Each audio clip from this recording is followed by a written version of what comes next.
suddenly cracks and splits and opens, and it matters very much which way he jumps. He has been preparing. He spent last night in his cramped tent reading the poems of Robert Browning for inspiration, although just half an hour ago he was reading Eothen by Alexander Kinglake, that great breezy Victorian tale of exploration in the dusty Levant. Tennyson might be fit to the moment, or maybe his favourite, Browning, but perhaps Kinglake, serious but not self-serious, optimistic and funny, more interested in a good story than fact, is closer to his character. A story may be false as a fact, said Kinglake, but perfectly true as an illustration.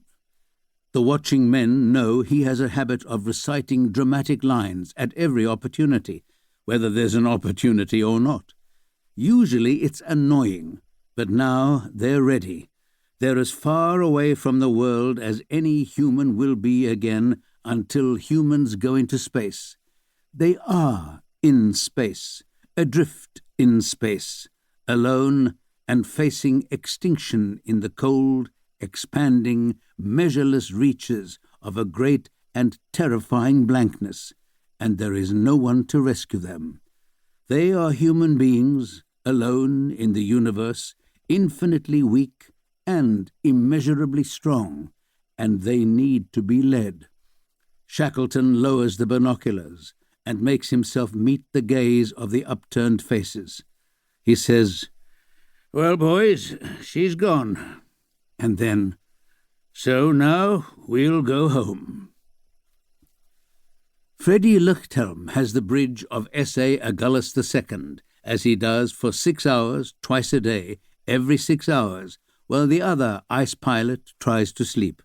It's difficult to sleep in 6-on, 6-off shifts, which is what he and Knowledge Bengu have been doing since they entered the ice.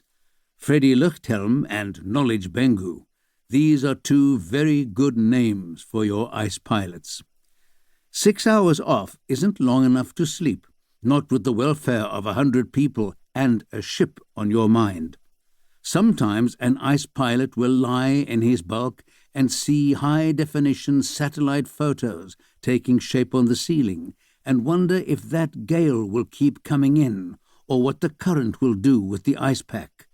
He'll think about the bergs that carved from the Larsen ice shelf last season and now circle clockwise on the vortex, clumsy and graceless as adolescents, and he'll squint up at that grey shadow in the northwest corner and wonder whether it's new ice or old. But now Freddie Luchthelm has the bridge, and he's fully engaged in his work. But in a different shadow in the corner are his wife and daughters, who aren't really in the corner. They're back home in Cape Town. His kids are teenagers now. You always find strangers in your house when you come home from sea, and for a while you're a stranger yourself.